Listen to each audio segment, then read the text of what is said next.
Hello everyone, good morning. First of all, let me introduce myself. My name is Dian Santiasih.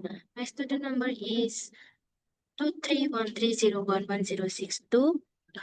I'm from class 6D. Okay, today I would like to present a mathematics topic entitled Understanding the Limits of Algebraic Function. In this presentation, I will explain what a limit is, why is why it is important, how to calculate it, and several methods used to solve limit problems. So let's get started.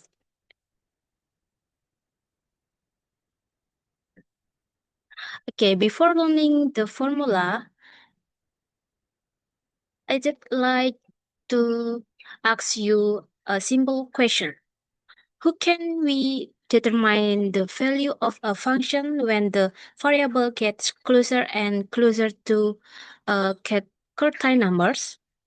Sometimes we cannot directly sub- substitute the value into the function because it might produce an undefined result. This is why we study limits. The concept of limits help us determine the value that a function approach even if the x value cannot be found directly.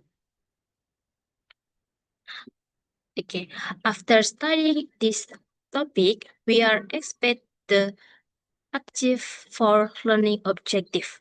First, we should be able to explain the concept of limits of algebraic function. Second, we should be able to calculate the limit of a function at a given point. Third, we should be able to solve simple problems involving limits. Finally, we should understand how limits are connected to everyday situation and to more advanced mathematics, especially calculus. Now let's discuss the basic concept of limit. A limit is the value that a function approaches when the variable gets closer a certain numbers. It is important to remember that a limit is not always the actual value of the function. Instead, it describes the behavior of the function near a specific point. This concept is very useful because it helps us understand how functions behave even when direct subtraction is impossible. The notation for a limit is written as the limit of f of x as x approach a equal L. This means that as the value of x gets closer and closer to a, the value of the function fx gets closer to L. It does not necessarily mean that fa equal L. It only describes the value that the function approach.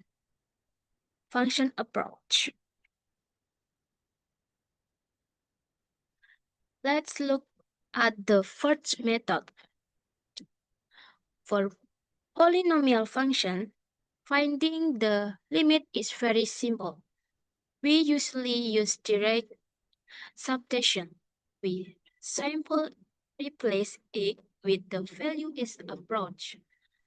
For example, if we want to find the limit as x approach to, we substitute 2 into the polynomial. Since polynomial functions are continuous, these methods give the correct answer immediately. Now let's discuss fractional function. Sometimes direct subtraction given an undetermined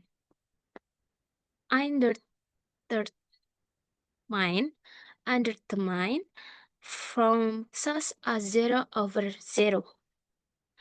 In this situation, we cannot stop there. We first simplify the function of factorization. After factoring the numerator and denominator, we call the common factor. Then we substitute the value again. This method allows us to find the correct limit. Besides ordinary limits, there are also one-side limit.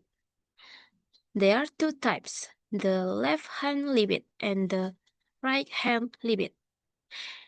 In limit exists only if both sides approach the same value.